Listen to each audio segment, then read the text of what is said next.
سڵاوتان لێبێت.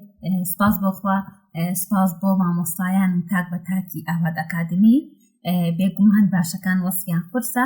ئێمە هەر کاتێک کە لەم خولانەدا بەشداری دەکەین فێر دەکرین بۆ ئەوەیە کە ئەو توانانەی کە خوای گەورە پێی بەخشیوین باشتر بەکاری بێنین بۆ سوودگەیاندن بە خۆمان و هەم بۆ دەوروبەرەکەشمان. من سەرەتا دەمەوێت بڵێم کە ئەمە تەنها خولێک نییە، زۆر زیاترە لەوە. و من یەکێک لە جوانترین شتەکان ئەم خولە بڵێم ئەوە بووە کە تەنها مەنهەجی نەبووە کە پەیوەست بێ بە کاتێکی دیاری کراوەوە، بەڵکو لەسەر بنەمای فێربوونی خوێندکارەکان بووە. لەم ماوەیەشدا من لەبەرکردنم زۆر زیادی کردەوە بۆ 4 دەقەدا و تەرکیزیشم باشتر بووە. وە شتێکی تریش کە زۆر نایە بوو و سەرسام بووم بە گۆڕانکاری لەو شتەدا قەت بیریشم لێ نەکردبووەوە، بەس هەستم بە گۆڕان کردووە. ئەوە بۆ کە پێشتر نەمدەتوانی شتەکان ڕوون بکەم بۆ کەس، ڕوونکردن زۆر لەلا قورس بوو. بەڵام ئێستا کە قسە دەکەم زۆر جان دەتوانم شتەکان ڕوون بکەمەوە و ئەو مەبەستەی کە دەمەوێت بە ڕوونی بیگەێنم.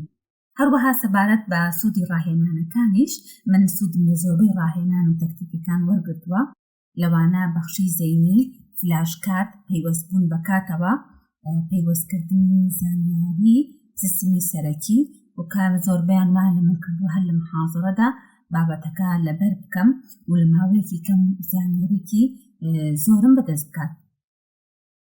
شتێکی تر کە بەسەرم هاتووە و شۆکی کردوم ئەوەش بۆ کە ڕۆژێکیان کە دەچم بۆ دەوام کویزێکم هەبوو کە هیچ سەعیدیان نەکردبوو، پێویستیشم بە دەرەجە بوو. محاضرێکی لە پێش بوو، من لەو دەسەدا هەم گوێم لە مامۆستاکە گرتبوو، هەموو تێگەشتم کە چی وت، هەم محاضرەی کویزەکەشم لێ دەکرد. جا من ئەوەی شۆکی کردم ئەوە بوو کە لە دوای محاضرەکە هەموو گلەیان هەبوو کە مامۆستا باش شەرحی نەکرد و کەس بە باشی تێنەگەیشت بوو.